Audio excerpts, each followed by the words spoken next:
I want to thank Harvard for this honor. I'll be changing my job next year, and it will be nice to finally have a college degree on my resume.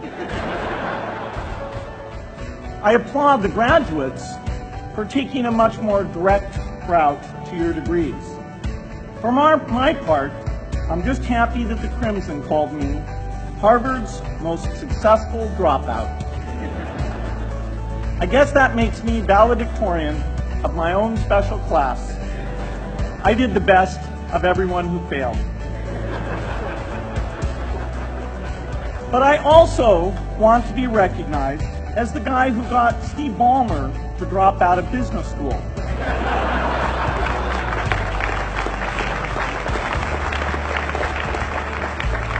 I'm a bad influence. That's why I was invited to speak at your graduation. If I'd spoken at your orientation, fewer of you might be here today. I'm in meetings a lot. My calendar gets very full with those, and then at night, after the kids have gone to bed, I'm on email a great deal. I get messages during the day. That's my chance to give long responses. And then over the weekend, I send a lot of mail as well. I take 2 weeks a year to just go off and read and think, where I'm not interrupted by work or anything else. I'm just solidly trying to think about the future, and people get to send me things to read as part of that so-called Think Week. So it's a nice mix of things.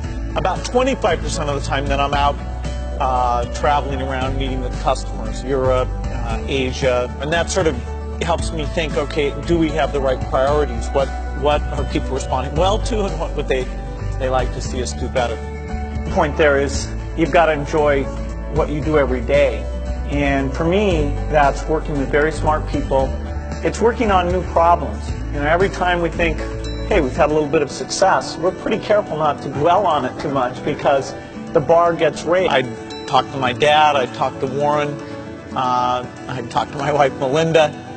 So I have enough people that know me and actually know where my judgment isn't its strongest, where I might get overexcited about something or, you know, forget to think about something. And so they're good at correcting, particularly Melinda, good at correcting whatever those blind spots are. And I think it's good to encourage your friends and advisors to really give them that license. You know, I can go to a party and forget to say hello to various people or something. That's a very minor example of my blind spots. Not to the hostess. Well, Melinda would help me do that. Yeah, she would, so, yeah. So, you know, a small number of people that you can turn to on certain key things is a great asset. Best business decisions really have to do with picking people.